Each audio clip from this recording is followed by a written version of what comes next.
What's up, boys and girls? Episode 43. It is Wednesday, January 5th. School is back. Thank the sweet Lord. Thank baby Jesus. School is back. My son goes back to school today. Dropped the little nugget off a few hours ago, and he was excited. My son's weird, man. My son has this weird obsession with school. Like, he loves school. I've never seen anything like it. I've never seen a kid who loves school as much as he does. I mean, 3 days into his vacation, 3 days into winter break, he was like, Dad, when am I going back to school? When am I going back to school? I miss it. I miss school. I want to go back. So he was excited. I was happy to see him be so excited to go back to school. And for me, oh my God, thank God. You know how hard it is to do this? You know how hard it is to try to record and edit and do everything you're trying to do when you have a little one at home? And then you feel bad. I feel terrible. I feel bad whenever I'm doing this and my son knows, hey, I can't be super noisy. I can't play with dad. I can't do the things that I love doing with dad while he's recording. And then the editing process, same thing. Like when I'm in here and I'm editing and I'm doing all the edits for the show, for the podcast, I feel bad, man. I want to play with my son and I want to really spend a lot of quality time with him. And we did. We spent a lot of great time. But I just felt guilty when he's at school and he's doing his thing and I can come in and be free and do what I want to do. Then it's a lot easier. So he's back at school. Thank God for that. I hope he has a great day out. I can't wait for him to come home and tell me everything that he did. Tell me how excited he was. He's back with all of his friends. He loves his teacher, which, thank God for that. A lot of kids they have tough times with their teachers, man. But my son really, really loves his teacher. She's great with him. So thank God that school is back. And then Monday, I'm going to get into NBA. Today's going to be a heavy NBA podcast, heavy on NBA talk. Sticking to the schedule, guys. Sticking to the schedule. You like MMA? Tune in Mondays. You want to hear NBA talk? Tune in Wednesdays. You want to hear NFL football talk? Tune in Fridays. That's what it's going to be. I'm going to make it easy for you guys so you know what you're getting every time in. Today's going to be an NBA heavy podcast. However, we did have a big game happen Monday night, and I do not want to skip past it because it was emotional. We saw Big Ben last time at Heinz Field. Definitely has to be his last time. I know he hasn't said that it's for certain that it's his last game, that he's retiring after this season, but we can be pretty sure when we see Big Ben out there how emotional he was and the feel of it and the thank you Ben signs and everything Ben Roethlisberger was doing, the way he was emotional before the game. You saw him on the sideline before the game started. You saw him after the kneel down. You saw the interview where he's teared up and he can't really talk and he's having a hard time. He doesn't even take his helmet off for the interview because he's trying to hold back those tears. And all signs point that was Ben Roethlisberger's last game. And I told you guys before Monday, on the episode before Monday, 2 episodes ago, I told you what a fitting way for Big Ben to have his last game at Heinz Field than to beat the Cleveland Browns, put the nail in the coffin for their season, and finish the season for the Cleveland Browns. Finish off the season, make it to where they have no chance to make the playoffs. That's kind of fitting for Big Ben. That's kind of fitting for the Pittsburgh Steelers. It's just constant beatdown of the Cleveland Browns throughout his entire time in Pittsburgh. And what a great freaking legacy. What an amazing career. Big Ben has always been one of my favorite quarterbacks. People have always asked me why, how. He's not that great. He's always kind of overrated. I don't care. Mental and physical toughness. Mental and physical toughness above all else. That's me. That's what I love in quarterbacks. That's something that I'm constantly going on about and ranting about when it comes to these draft picks and these draft grades. Is how come, why does mental and physical toughness not show up in draft grades as the number one fucking thing? Number one on my list is mental toughness. Everything else can come after that. Mental freaking toughness needs to be at the forefront. Mental toughness needs to be the number one thing. Arm strength, accuracy, mobility, all those things are great. You need them, but not above your mental toughness. How much of a competitor are you? When the going gets tough, how much do you enjoy that? How much do you enjoy the grind? Enjoy that tough, this is going to be a war. It's not great. It's not pretty. I'm getting hit. Nobody's really open. I'm having a tough time. How much do you enjoy those moments? Some people don't. Most people don't. Most people don't enjoy being hit as they throw. Most people don't enjoy having tight coverage and having to throw in tight windows. Most people don't enjoy that. Some do. Some enjoy that challenge. Some wake up for that. Some people need that to go, okay, now we start playing. Now the game has begun. And Big Ben's one of those dudes. How many times have we seen Big Ben Roethlisberger over his career have nothing? The times that he's been hit in the pocket, the times he's had to escape and move and find ways to buy time, and he's getting pummeled in the backfield. He's getting pummeled inside, outside of the pocket. He's trying to extend plays, the extension of these plays, finding a receiver, breaking off of a route some way, somehow. Big Ben is just a winner. He's just a winner, man. Yes, he had a great coach when he came in. Yes, he had Cowher when he came in. Yes, he had Mike Tomlin take over. Yes, he had a team that had great defenses. Yes, he had a team whose philosophy was built on the run game. I get all that, for sure. We're not going to act like Big Ben should be in the same category as guys like Tom Brady or Drew Brees or Peyton Manning or especially Aaron Rodgers, even Patrick Mahomes now. In that category of talented passers and just extremely talented arms. No, he's not in that category. He's in the category of winners, though. He's in the category of just being able to win games by any means necessary, though. Whatever you threw at him, whatever the stakes, whatever the odds, Ben Roethlisberger only knows how to win. Ben Roethlisberger only knows how to win. He's paired with Mike Tomlin for so long. They don't have losing seasons, even this year. This season, when Mike Tomlin's being talked about is whether he should still be the head coach of the Pittsburgh Steelers, and all the talk about maybe it's time Mike Tomlin moves on. Maybe it's time Mike Tomlin is out at Pittsburgh and they make a change. Through all this talk, Ben Roethlisberger, he needs to retire. He's no longer good enough to play in this league. Through all these talks, they're still not going to finish below 500. They lose next week, they're 8-1, still 500. These guys somehow, some way, no matter how bad they look, no matter how much time you talk about this offensive line and how pathetic the offensive line is, and Big Ben can't throw anymore and he can't move anymore and he's just not the same guy anymore. No matter what, all of that is happening. On the back end, Pittsburgh secondary has a lot of holes, a lot of weaknesses. They've given up big-time plays, big-time yardage this season, very uncharacteristic of the defenses that we saw Big Ben win championships with. No matter all of those things, they still can't have a losing record. These guys don't know what losing records are. They can't do it even if they tried. That's cool. Something fell over here. Notebook fell off of a desk over here. Yeah. Hell yeah. Shit falling in the background. But Big Ben, unbelievable job, unbelievable career. He gets to ride off, not quite into the sunset. They still have a chance to make the playoffs. It's a very small chance, but they still have an opportunity to make it in. They have to win. They have to have some things go for them. I believe the Raiders, Chargers, Colts. So the Colts would have to lose. Raiders and Chargers game, I think that just has to end in something that's not a tie. So there's still an opportunity, but they do need the Colts to lose to the Jaguars. I mean, if the Colts lose to the Jags, man, whoo, they can't lose to the Jags. I expect the Colts to beat Jacksonville because their season's on the line. They have to have this win. We know what Jacksonville's going through. We know how bad Jacksonville's been this year. So I expect Indy to win that game.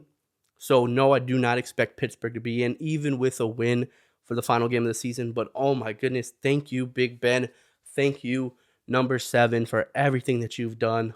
Unbelievable career, unbelievable journey. The ups, the downs, just embodiment of what Pittsburgh is. When you think of Pittsburgh Steelers football, you think about Heinz Ward, you think about Jerome Bettis, you think about all these greats that played there, all these tough-nosed, blue-collar type players. Big Ben's right there with them. Just tough, gritty, not the fastest, not the flashiest, not the most skilled, but just finds a way, just does his job, grits his teeth, and finds a way to win. That's Big Ben. That's the Pittsburgh Steelers. Thank you, Ben. And on the flip side of, we had a quarterback who, Baker Mayfield, every single week, you just keep wondering how much worse can it get? How much worse can it get for Baker and this team? He's struggling so bad, and how much of a pass do we give Baker? We saw Baker Mayfield afterwards saying he's going to talk to his manager, he's going to talk to his family, he's going to talk to the team and see whether it's in his best interest now that they are finally eliminated from playoff contention, whether he should go and get surgery, not play the last game and get healthy. He said that his shoulder has been a major factor in the season and it has been bothering him this much. You would ask the question of, then why were you even playing?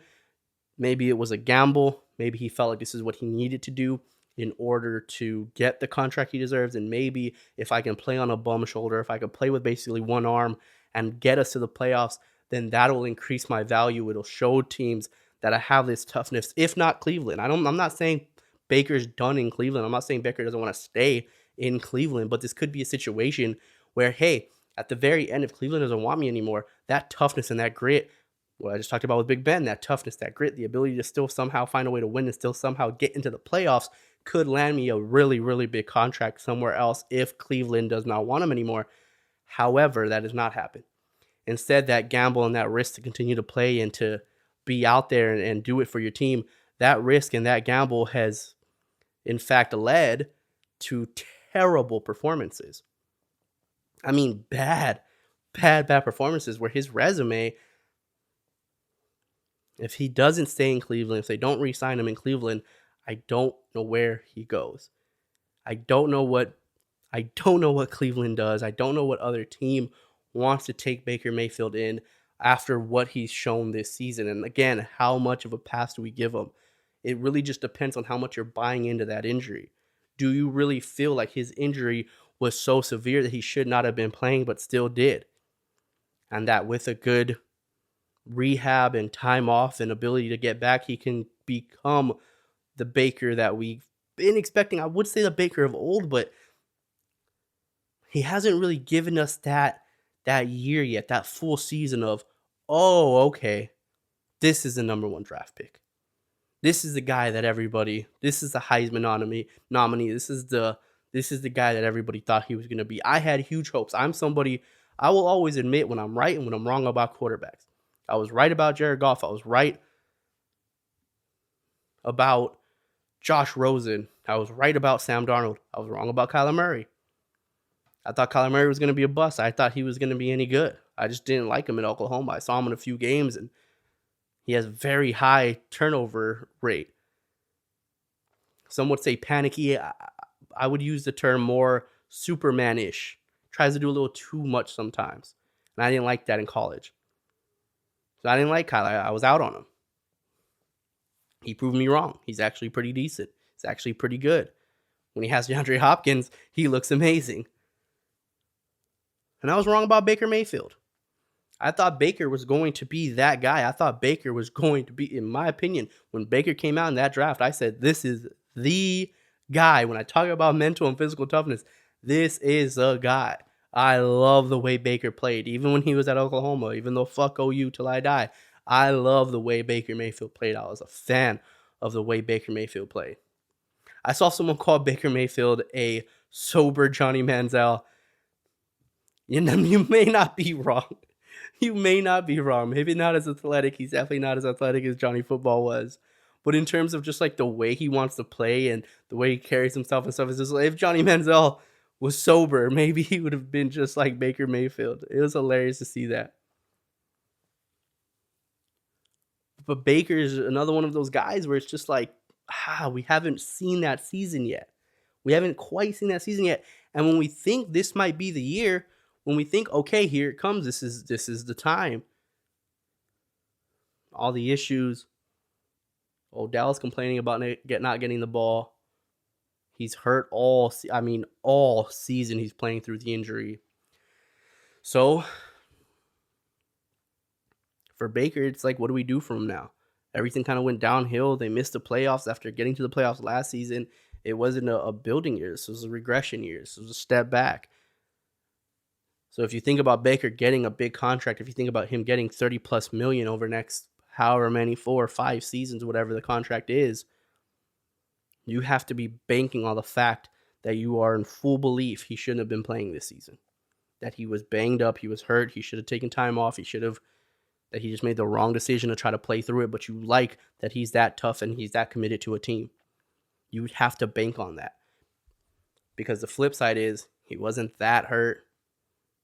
What was the bigger issue was the decision making rather than the ability with one arm to throw the ball. I don't know. I think it's a fair bit of both.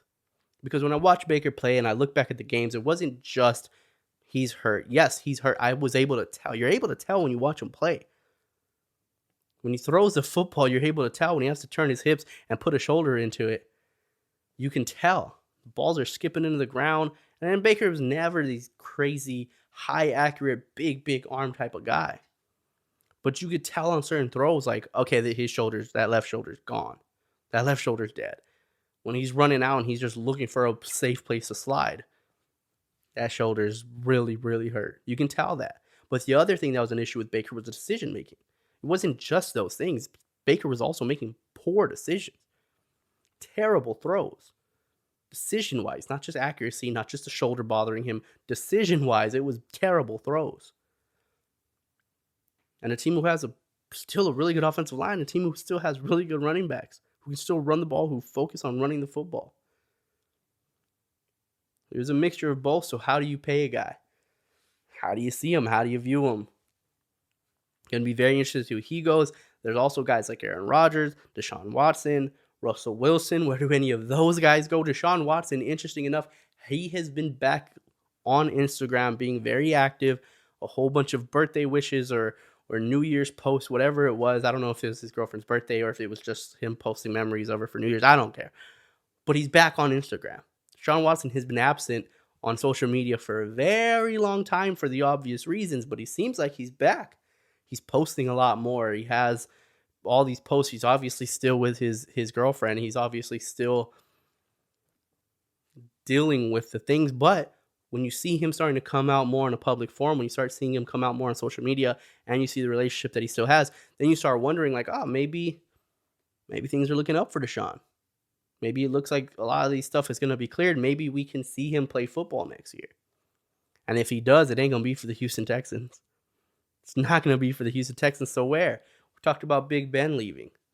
You don't think the Pittsburgh Steelers are going to be in the Deshaun Watson sweepstakes the same way they're going to be in the Aaron Rodgers and Russell Wilson sweepstakes?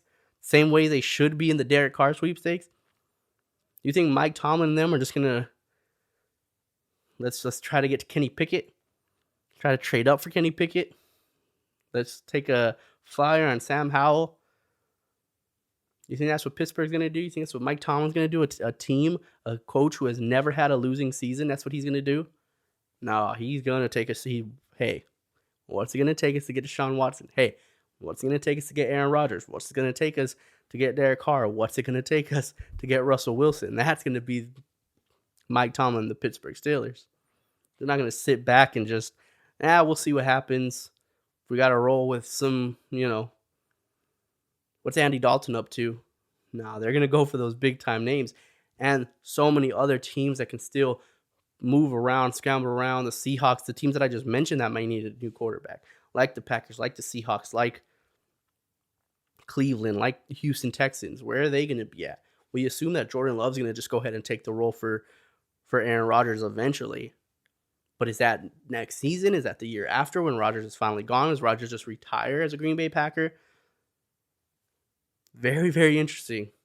The good thing is we have a beautiful offseason to see it all play it out. But we'll gear up.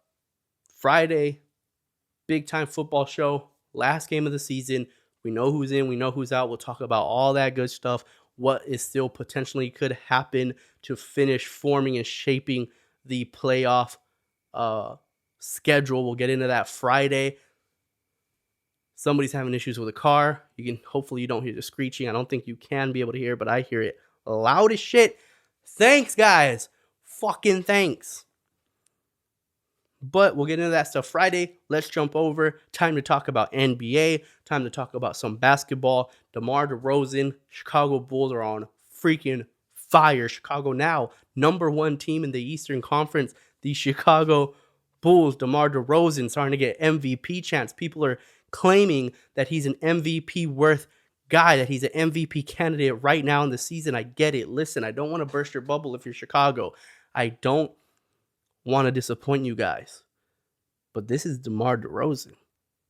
And he's always been a great regular season guy. Always. In Toronto, he was the man. He was an MVP candidate.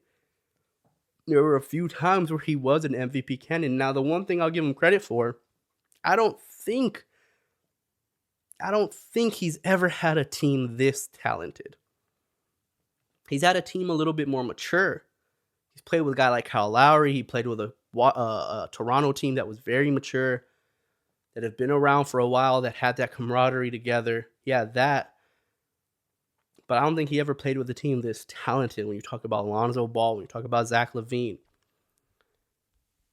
when you talk about Kobe White and a few of these other guys on Chicago's team. There's a lot of dudes on that team that are very, very talented. I don't know if he's ever played with this talented of a team before. And that's why you're seeing a almost what looks like a resurrection in DeMar DeRozan's career. But it's not. DeMar DeRozan was this in San Antonio. Trust me, guys, I saw a lot of DeMar DeRozan in San Antonio. This is what he did. He gave us hope. He gave us, hey, he's going to get us to the playoffs. He's so damn good. He's going to get us to the playoffs. And you never know. Maybe in the playoffs we play well and we could win a game or two. The one thing DeMar DeRozan has always done, and again, I hate it because I love DeMar DeRozan the person. I don't want to do this to him. I absolutely love DeMar DeRozan the person. But the one thing that DeMar DeRozan has always done, was give you his worst performances in the playoffs. Whether it was in Toronto, whether it was a short-lived time in San Antonio, he's always giving you his worst games come playoff time. I don't know what it is. I don't know if it's a mental blockage. I don't know if he just tries too hard. I don't know if the regular season just plays in to his abilities, that plays into his game so well, and the postseason doesn't really. I'm not sure. But his points per game drop, and more importantly, his percentages drop. Takes a lot more shots to get the same amount of points he does during the regular season, and that's an issue. But again, that's not a shot on the Bulls. It doesn't mean the Chicago Bulls aren't good enough to do something.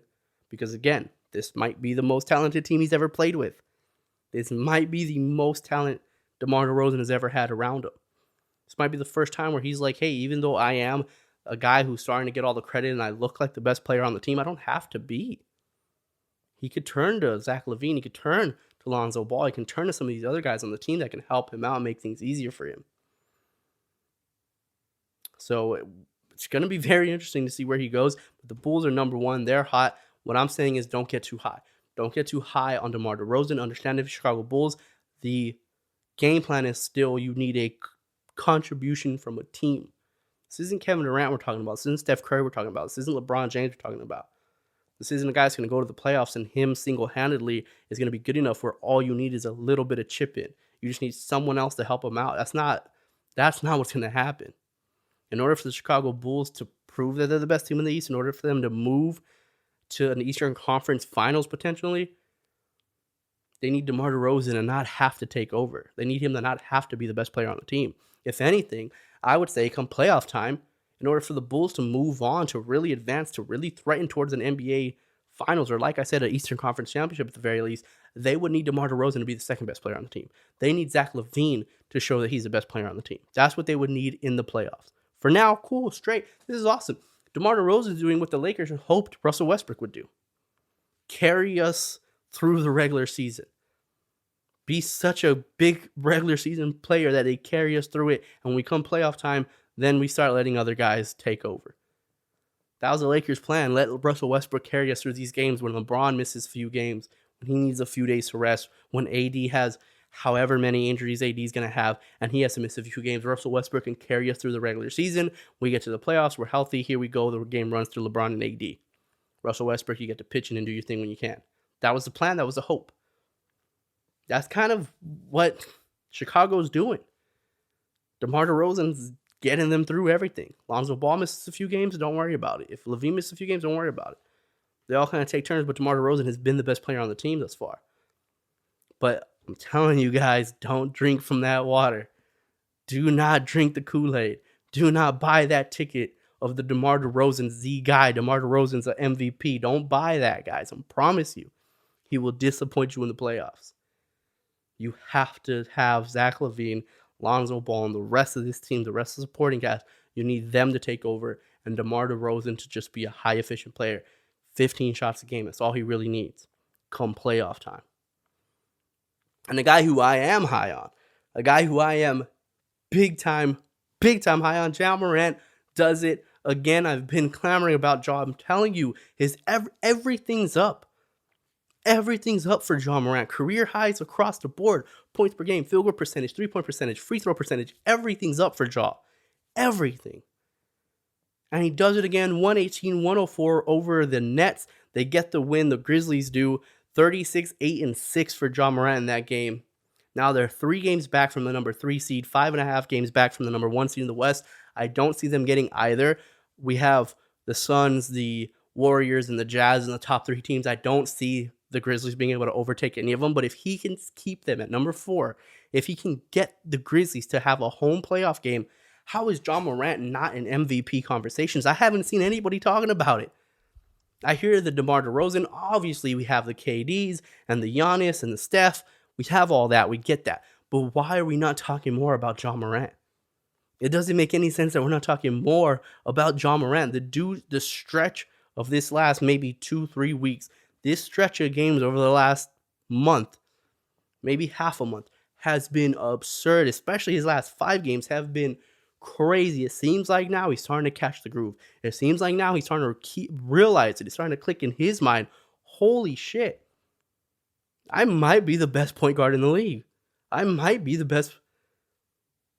I got Steph, but I think it's starting to click in his head. He always knew he was a man. He always knew how good he was. But I think this season, I think especially over the month of December and now into January, I think he's starting to realize, and you see it in his game, the type of shots he's taking, the confidence that he has in himself. It looks like it's starting to click into him to where he's like, hey, I'm not just really, really good. I could legitimately be the best player in this league. I could legitimately be that. I could at least be the best point guard in this league. Great point guards out there. Of course, not saying he is, not saying he's better than Curry or anybody else, but I am saying that John Morant should be an MVP candidate. And what I'm saying is, especially in the last month, John Morant has been an unstoppable force. The dude is balling. I mean, just slice up the Nets that way. A Nets team that played with KD, they had James Harden. It's not like they sat everybody and you still win 118-104, 36-8-6 on the Nets. This is coming off of a triple-double that he had against the Lakers. It's coming off of a game winner he had against the Suns.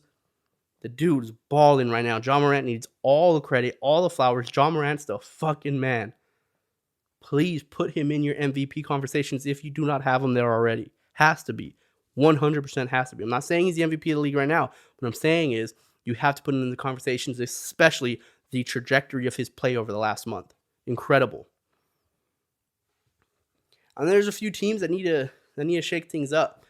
You know, I was having a look at where the Blazers were. I keep looking at the Trailblazers, and it's a rough go. Damian Lillard didn't play. He hasn't played in the last few games. CJ McCollum has been out, and because of that, they just keep dropping. And I don't know where the Blazers want to go. Do the Portland Trailblazers want to make a move? Do they want to try to some way, somehow, make it into the play-in game? Make it into the play-in tournament and try to make the playoffs? Or are they content on sitting it out? Because if so, Damian Lillard ain't sticking around for that.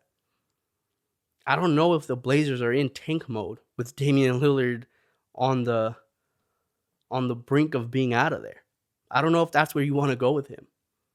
So there's some possible CJ McCollum trades. There's some possible trades that the Blazers can make to try to improve this team, to give Damian Lillard at least support, at least show of support. Hey, we're trying to make it work for you. We're trying to bring pieces in. We're trying to make you a playoff team and to let you show that you can lead us to the playoffs with the guys we put around you. We're trying to do that. And there's a possible CJ McCollum trades out there. The first one I want to go over is the New York Knicks. Now, what would a New York Knicks trade look like with first CJ McCollum? Guys like Evan Fournier, Derrick Rose, they, I think, would have to be in the trade. And then you look at guys like Nerlens Noel, Alec Burks. If you want to get rid of all of them, I don't know, Mitchell Robinson's a name. But I think Fournier and Rose would have to be in that deal. And for the New York Knicks, another team that I talked about where, what are you going to do? I know you just extended Rose. I know you just paid Evan Fournier, but what are they giving you? Maybe you get a CJ McCollum in there. Maybe. I mean, it's the same situation, though. It's just kind of, I think, a Derrick Rose at a little bit more efficiency rate. Someone who can shoot the three ball a little bit better than Derrick Rose, a little more consistent to allow Kemba to do his thing, but still give you another ball handler and another scorer. I'm just spitballing ideas for the Portland Trail Blazers, but that's possibly New York can make that move. Another team that I'd like is Dallas.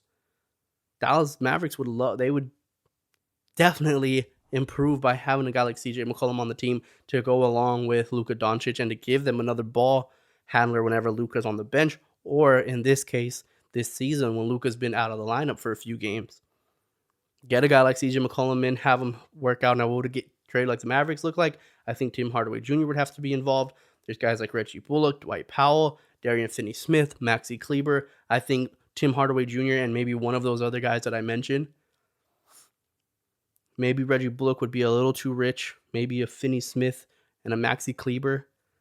Maybe a Dwight Powell and a Maxi Kleber, something of that nature. But I think Tim Hardaway Jr. would have to be in the trade. And for Portland, you get a guy who doesn't have to score the same way. You get a guy in Tim Hardaway Jr. that's a little bit bigger. He gives you a little bit more defense.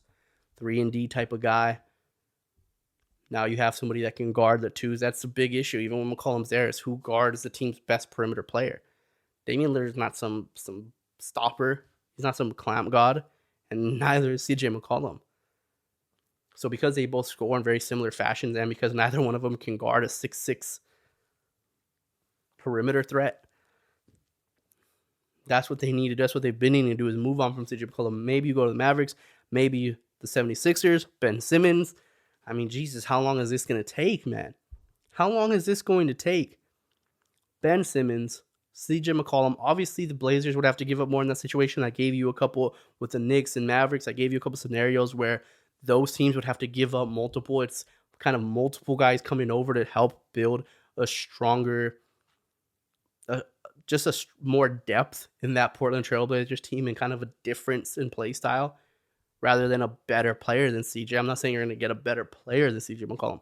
In Ben Simmons' case, you would. But in that, if you're going the 76ers route, you would have to give up more than just CJ McCollum.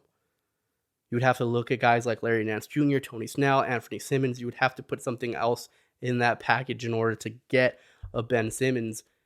And even then might not be enough. If the 76ers still look at Ben Simmons and go, oh, if we're going to trade with the Blazers, we would obviously have to get Damian Lillard. Then that trade's gone. And that's where the 76ers have been all year. That's the reason the 76ers haven't been able to move Ben Simmons, because that's where they're keeping him. But yet they tarnished his name. And then Ben Simmons isn't helping anything out by not playing this season.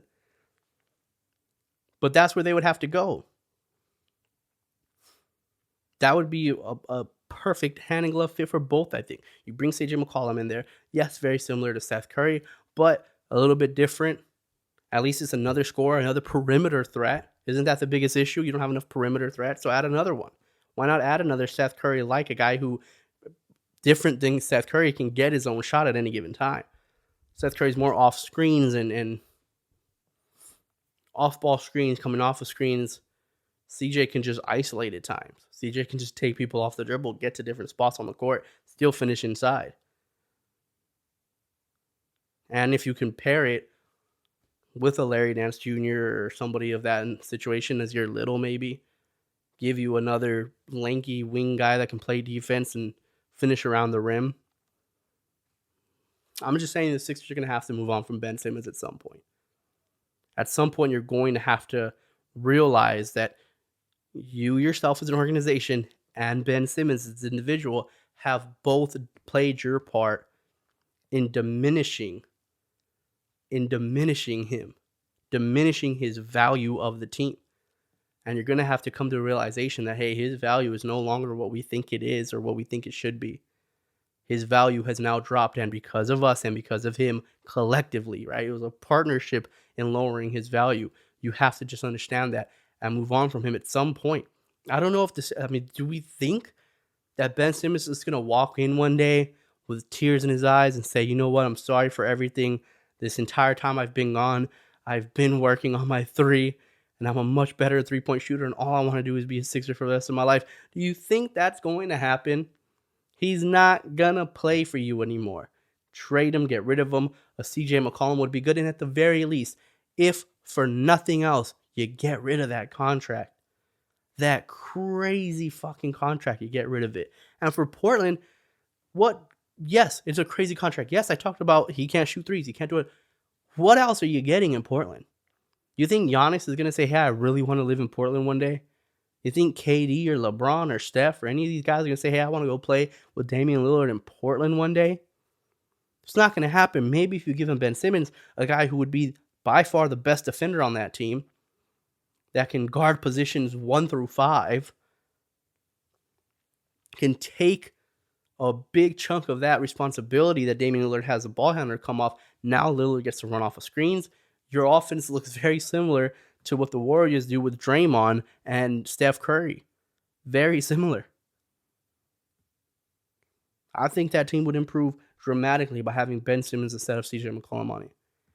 But at some point, you have to pull the trigger. You have to make something happen because both teams are going nowhere fast.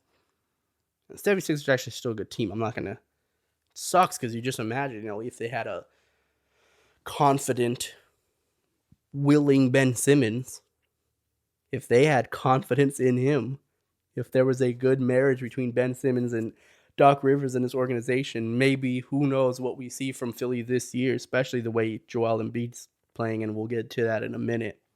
But then I want to talk and round out the rest of the conferences. Obviously, we know there's a play-in tournament again. Last season wasn't the only season. We're doing the play-in tournament yet again. Seeds 7, 8, 9, and 10 will play in a little mini game. If you're not familiar with it, if you don't know the breakdown, what happens is the 7 plays against the 10, the 8 plays against the 9. Or I'm sorry, the 7 plays against the 8, the 9 plays against the 10. If whoever wins between the 7 and 8 seed, they automatically move in to the playoffs as officially the 7 seed. And then the losing team would have to play the winning team of the 9 and 10 seed. And whoever won that game would have to then be the 8 seed in the playoffs. Kind of tricky, kind of weird, but it makes sense. It's not too hard to follow along. Basically, the 7 and the 8 seed, all they have to do is win one game to get into the playoffs, where the 9 and 10 seed have to win 2 games to get into the playoffs. But I want to round out that 7 and 10. I want to take a look. I was interested. I said, okay, if the playoffs started today, what would we be looking at? What teams would be in? And from the looks of it, what teams could be in, or what could these play-in games look like? Now, we're not too heavy into this season. Not even at the halfway point. Almost, but not quite yet. But you look, and let's round it out. Western Conference, currently right now, 7th seed is the Los Angeles Lakers, 20 and 19. The Clippers at 8 at 19 and 9. The Timberwolves at 9 seed at 17 and 20. And then the Kings are the 10 seed at 16 and 23. So the West bottom portion. This is the situation. This is why I get into these conversations of play-in games, play-in tournaments. It's just like, it's setting up a possible disaster for the season. We saw it last year. Steph Curry and the Warriors were in the playoffs. Technically, they were in the top 8 seeds. They had one of those spots.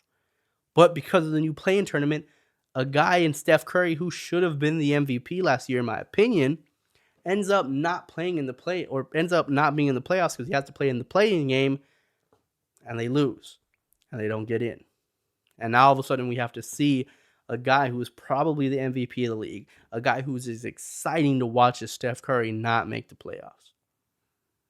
And that's not too big of a deal. When I say that there's possibility for disaster, now, I think that personally cost him an MVP vote. I don't think you could give the league MVP to somebody who did not make the playoffs, which is why I think Jokic ended up winning it. Not saying he's not deserving. Jokic is a freaking monster. He deserves it, for sure. But Steph Curry was the MVP of the season. Steph Curry was the best basketball player in the season. But because he didn't make the playoffs, I think that cost him the MVP vote. And that's not what I mean by possible disasters. That's not as bad as what can happen in this new setup, in this new form. Let's just bring this to example. The Lakers are 20 and 19. Clippers are 19 and 9. Then you have the Timberwolves and the Kings. The Kings are 16 and 23. There's no reason they should be in the playoffs. There's no reason why the Timberwolves at 17 and 20 should be in the playoffs. But they're going to have an opportunity. If the playoffs started today, they would have an opportunity. And if the playoffs started today, you would have Kawhi Leonard out for the Clippers. You would have Anthony Davis out for the Lakers. And all you have to do is beat them once. All you have to do is beat the Clippers without Kawhi Leonard or the Lakers without AD one time, and someone like the Kings would be in the playoffs over the Los Angeles Lakers or Clippers. How does that make sense? How does that make sense? And that could happen at the end of the season. Let's say we get to the end of the season and AD or one of these guys is out, and they're like, hey, even if we're out, we're only out for a week. I have to play through this injury, and it'd be nice if we didn't have to play through this injury and we could just go straight into the playoffs and hey, I'm out a week, but at the end of the day, maybe I missed 2 games in the series. I come back. If we can go 1-1, I'm back and I'm ready to go for the rest of the series. But instead, I have to play through this injury, or the team has to play without me, where we could possibly lose 1 game, not a series, 1 game, and be out. But that's what it would look like right now. So the Timberwolves and Kings would play. The Lakers, Clippers would play. Whoever won between the Lakers and the Clippers would be the 7th seed. Whoever won between the Kings and Timberwolves would then play against the loser of that team to see who would be the 8th seed. But that's how the Western Conference would play out. Then you have the Spurs, who are half a game, and the Blazers are both half a game. So Spurs, Blazers, both half a game out from that 10th seed. And when you look at it, I don't think the Kings are going to be able to hold on to that. I think eventually, like I said, the Blazers, especially with getting CJ McCollum back, when Damian Lillard comes back in the lineup, even if they don't make a trade, if they find a way to add some depth into this team, add a little bit of a better lineup by utilizing CJ McCollum in a trade, or get Ben Simmons some way, somehow, then I think that team finally puts it together. I think they jump over the Kings, possibly the Timberwolves. The Timberwolves aren't safe either. I can easily see the Timberwolves and Kings dropping out, while the Spurs and Blazers both jump in to the 9 and 10 spot. The Spurs haven't been playing great ball. They've been tough, but they have an all-star caliber guard in DeJounte Murray. He's having a legit all-star year. And they have a coach who's not into the let's tank. They have a coach who's trying to get a winning culture in San Antonio. He's trying to get these young guys playing well. Devin Vassell, Keldon Johnson, DeJounte Murray, Derek White. These boys, they're playing decent basketball. Defensively, they have a lot of holes, a lot of issues. Jakob Poeltl might be their best rim protector, which is an issue.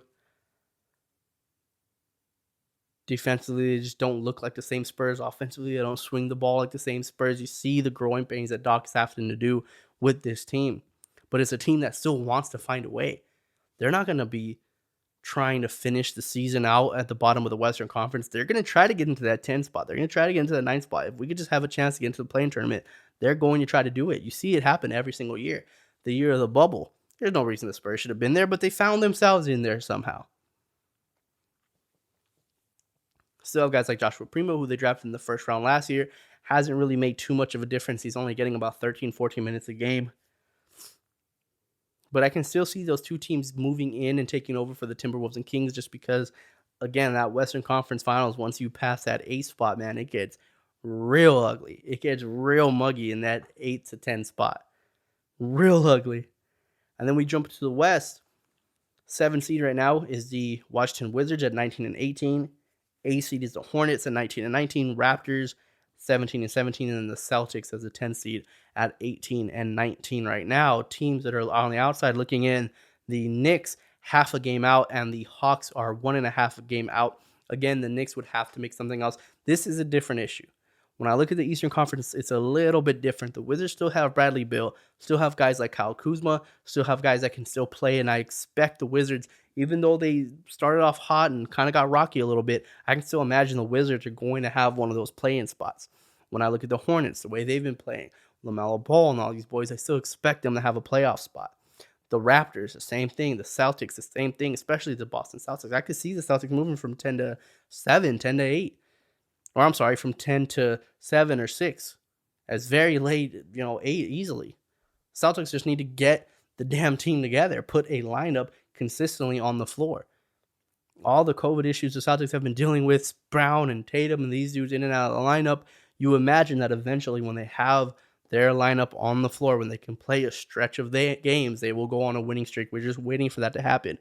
And that's been the most disappointing thing for the Celtics. When the hell is that going to happen? It's been years. Ever since Kyrie Irving was there, when Kemba Walker was there. Yes, you got to the Eastern Conference Finals in the bubble. I get it. It was a great year. But during the regular season, the Celtics have always struggled. It's always been like pulling teeth to figure out why the hell the Celtics aren't in one of those top 5-6 seeds every single year. They have the talent. Jason Tatum's supposed to be the next giant star. Jaylen Brown is right there with them. They should have 2 legit wing player all-stars with a guy like Marcus Smart, who's one of the best perimeter defenders you'll find.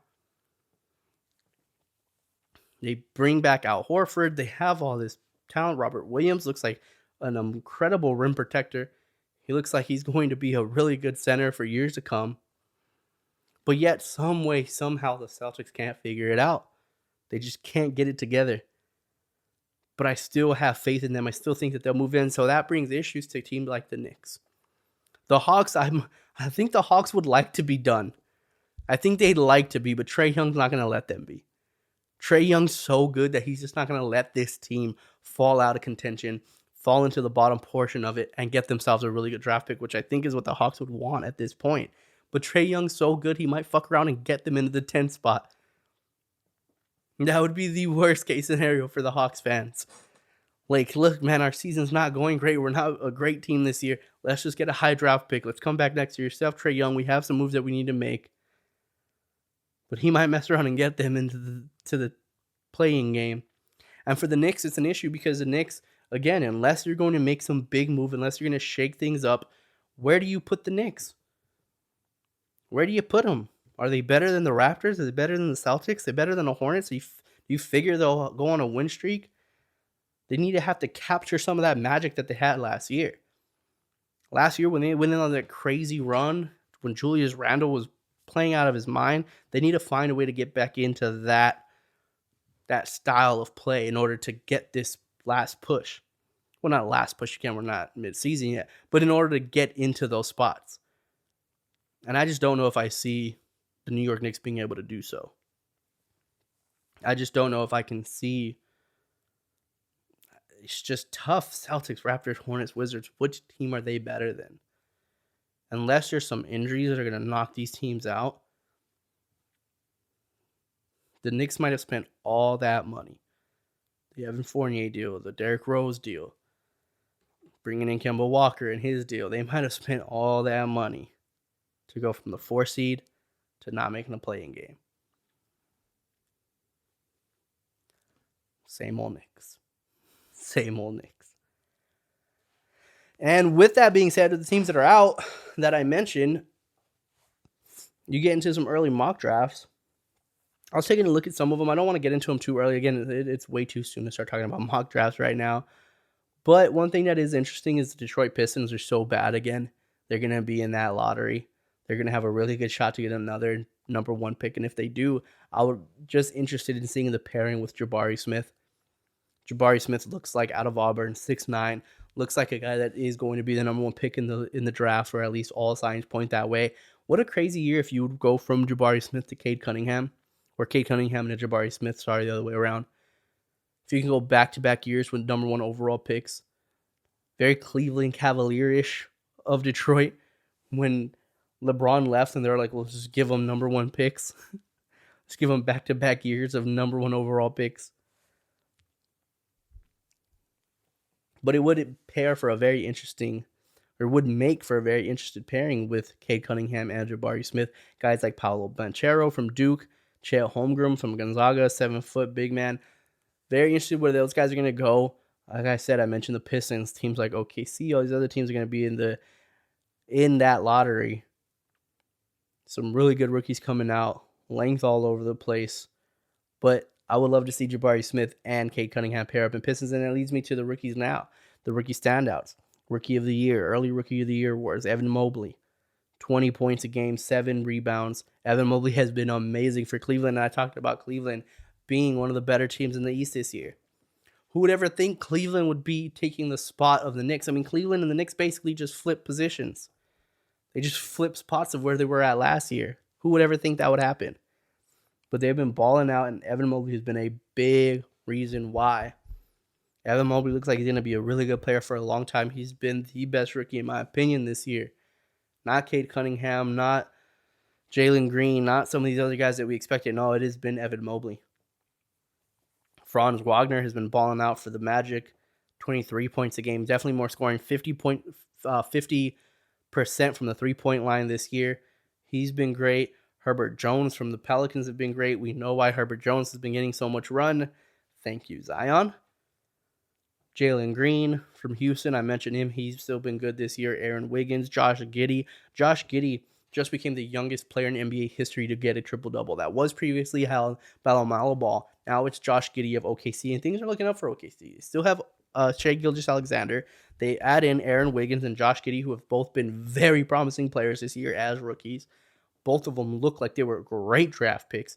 And Josh Giddey, Aaron Wiggins has been pretty decent all year long, but as of late, Josh Giddey is starting to find his stride. Again, the youngest player in NBA history, triple-double. So things are looking up for OKC. It's not all gloom and doom for OKC. They still have some light at the end of the tunnel, and it's these young players pairing with Shai Gilgeous-Alexander. And if these guys like Aaron Wiggins and Josh Giddey can continue to grow, continue to be good players, and give you a core. I mean, isn't this what happened with KD, James Harden, and Russell Westbrook? Definitely not comparing Shai Gilgeous-Alexander, Josh Giddey, and Aaron Wiggins to those three guys, but you never know when you just put a young core together. One of them ends up being a superstar.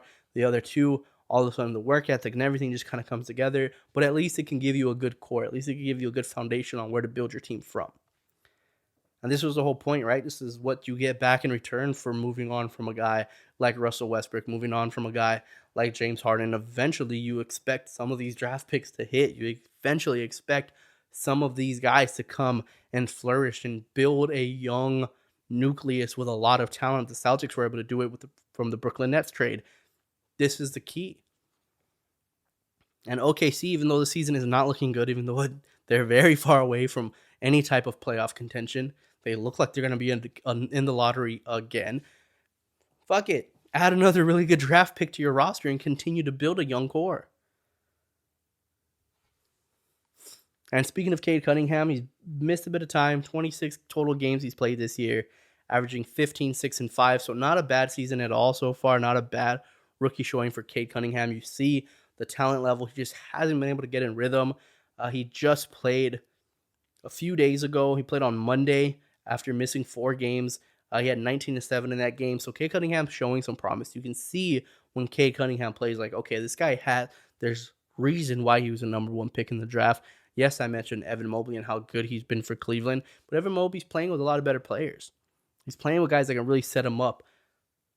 When you look at Cade, he's kind of got to do everything for that team. He has to be the guy for that squad, and it hasn't really been working out for him. I mean, not in the slightest, to be honest. But still really good.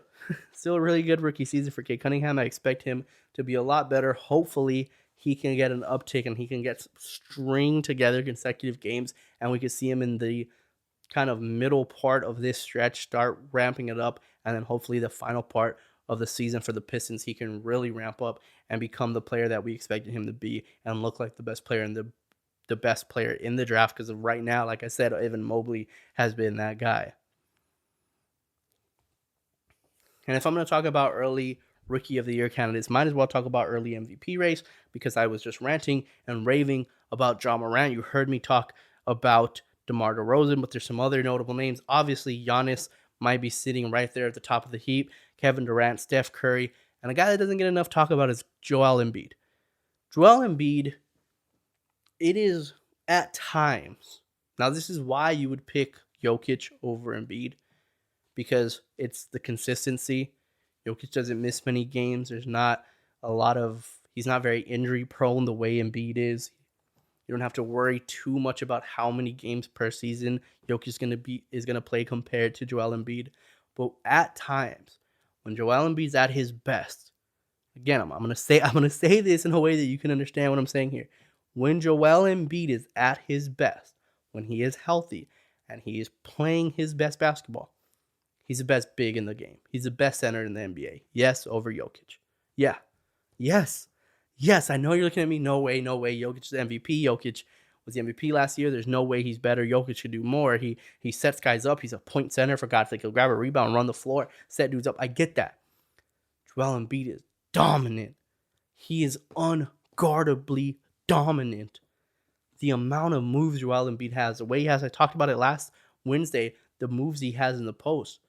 his ability to stretch the floor. Joel Embiid is as good as you can possibly find for a center. He's incredible. The only issue with Embiid is how long is he going to be incredible?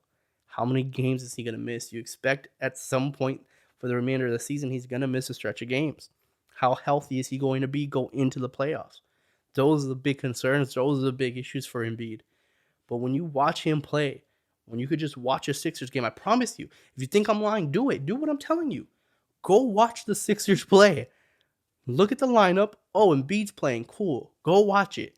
You will see what I'm talking about, the pure dominance of Joel Embiid.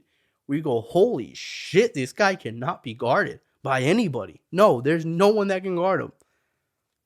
He's too big, too strong, too skilled for any other center in the league. He's too much to handle. Now, with that being said, yes, Jokic still a man, still has the Nuggets at 4, still a really great center, but man, Joel Embiid, one of my favorite players to watch. But him and John Morant, I can't get enough of them. Can we put them together? Can we somehow make a way where John Morant and Joel Embiid play on the same team? Please, for the love of God, I don't care if it's with Memphis, I don't care if it's with Philly, I don't care if it's on another team. I need to see Joel Embiid and John Morant on the exact same team. They would destroy people. But Giannis is the MVP candidate. He is the number one. If the MVP vote happened today, you would have to give it to Giannis. He's been so damn dominant. He has the Bucks at number 2. Like I said, they were at number 1. Chicago overtook them. But I still expect through this stretch, right? Everything looks great. Shit looks great the beginning of the year, always. But it's when we get into the backside, when we get into that middle and especially that last stretch before the playoffs, that's when you start seeing teams taking the form. That's when the cream rises to the top. And I think that's what's going to happen with the Milwaukee Bucks. Eventually, my opinion, they will be the number 1 seed in the Eastern Conference. When it's all said and done, everything will run through Milwaukee. They will be the team to beat. Don't be surprised if they defend it. Don't be surprised if Milwaukee ends up being back-to-back champions. And why do I say that? Because Giannis Antetokounmpo is that fucking good. Everything you need him to do. When I said Joel Embiid's the best center, yes, Giannis is the best big man. Giannis, in my opinion, is a power forward. He's always been. He's the best big man in the game. Giannis has potential to be the best big man to ever play the game. Giannis has that Tim Duncan-like ability. Not skill. Please don't think I'm saying Tim Duncan and Giannis play the same way. What I'm saying is that type of dominance, that type of absolute, you can't stop him, 5 championship rings type of player. Giannis has that capability. Everything's going to run through him. And then, of course, I'd be remiss if I didn't talk about Kevin Durant and Steph Curry in the MVP race. Both guys have been spectacular. I hope Kyrie Irving can come back and give Kevin Durant that other consistent player. I hope James Harden can find his fitness really in this stretch of games. James Harden just continues to have to play himself. He kind of plays himself into shape during the season instead of getting into shape in the offseason or staying in shape in the offseason. Kind of just lets it all go. And then during the first half of the regular season, that's when he's like, all right, I'm going to get into shape now when the season's in progress. And then Kyrie still, walking around in his flat earth. Don't know what he's doing. But if he can get Kyrie back and he can get James Harden to be at his best, Kevin Durant is just, that team's scary. When you talk about a team that can contend, that can beat Giannis Antetokounmpo and the Bucks, it is the Brooklyn Nets. It is Kevin Durant, because Kevin Durant is still that good. Let's not get it twisted. Let's not get it twisted with Easy Money Sniper. That is still the best scorer in the NBA. Yes, because I talked about how dominant Joel Embiid. Yes, because I talked about how unguardable he is and how much of a physical force and how Giannis is the best big man. Let's not get it twisted, guys. The best scorer on the planet still plays for the Brooklyn Nets, and his name is Kevin Durant. Let's not get that twisted by any means. Steph Curry, again, the excitement, waiting on his dragon, waiting on that next shooter to come in, waiting on the other half of the Splash Brother. Once Clay comes back and that team starts to get rolling, who knows if they end up being the number 1 seed. Golden State's a tough place to play. Golden State is a tough place to play, and if they have the number 1 seed, you got to beat them at least once there. And that becomes a very hard team to beat with Steph Curry, Klay Thompson, Draymond Green. Steph is still the MVP candidate as well. But like I said, Giannis would have to be the guy. Please, please, guys, do not miss out on how good Joel Embiid and John Morant have. They deserve their flowers as well. That's going to wrap it up. That's going to finish off episode 43. Again, I'll be back Friday to talk about the NFL, to get into the final week 18. Oh, week 18 is here. 17th game to be played of the season for the first time ever. I will talk about that. I'll talk about what pushing it to 18 means, whether I like it or I don't like it at the end of the day, and what still needs to happen, who's in, who's out, potential playoff matchups, what's next for the teams that didn't make the playoffs, what's left for some of these quarterbacks, for some of the guys that we don't know what's going to happen to, coaching staffs, everything. The Battle of New York between the Jets and the Giants. I'll get into all of that come Friday, but thank you so much for being here with me. As always, you guys have a blessed day. I'll see you on Friday. Peace.